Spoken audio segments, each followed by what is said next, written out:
And good evening once again. Day 1275 of the Trump administration, 109 days to go until our presidential election. As we come on the air tonight, the Washington Post is on the board with a new story, a report out this evening that offers a very telling portrait of this president exactly during these unprecedented times. And we quote, Trump in recent weeks, the Post reports, has been committing less of his time and energy to managing the pandemic, according to advisors.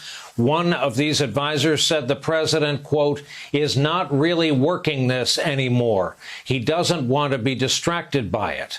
This comes as we enter yet another July weekend, once again in sad record territory.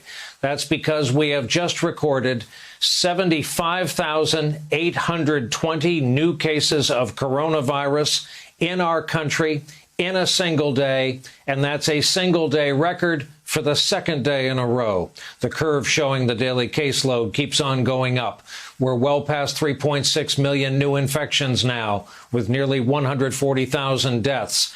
Tonight, Dr. Anthony Fauci, who the White House has been keeping off of television, was allowed to appear on the PBS NewsHour, where he promptly gave a blunt assessment of what we need to do right now to stop this spread.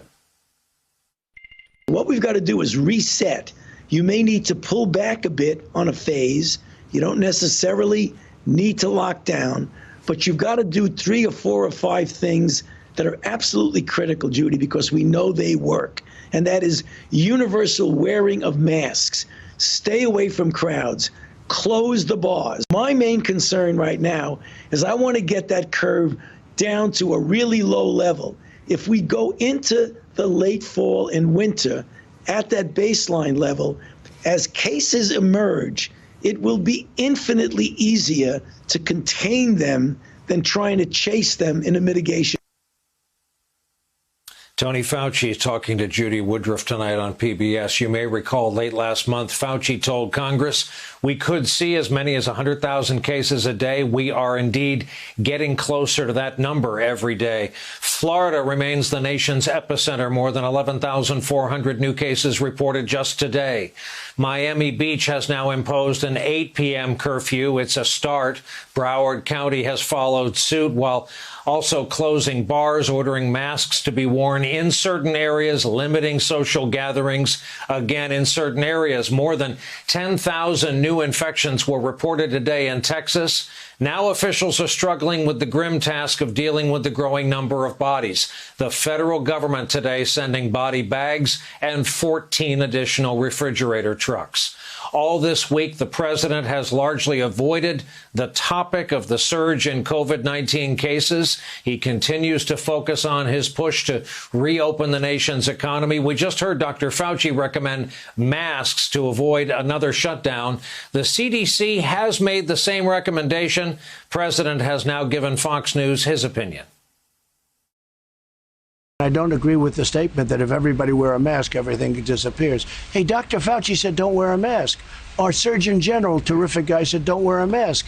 Everybody was saying don't wear a mask. All of a sudden, everybody's got to wear a mask. And as you know, masks cause problems, too. With that being said, I'm a believer in masks. I think masks are good. So while there won't be anything close to a national mask mandate, you may recall Trump did wear one last Saturday during a visit to Walter Reed Hospital. Still more retailers are joining the list of mask-required stores, including Lowe's and Home Depot. They join Target and CVS and others. We also have an updated snapshot of how Americans view Trump's leadership during this public health crisis. Only 38% of those questioned in a new Washington Post ABC News poll say they approve. 60% now say they do not. 64% say they don't trust what Trump says about the outbreak. NBC News reporting his top aides are now divided about how the president should be dealing with all this. Some are urging him to stay on the sidelines. Others want him to be more visible and outspoken, as he has been about reopening our schools. Tonight, the Washington Post reports the White House is blocking CDC Director Robert Redfield from testifying at a House hearing next week On the subject of how schools can safely reopen in the fall, the CDC, as you recall, was expected to issue their guidance this week. It was promised to us by Mike Pence, but that's been delayed until the end of the month.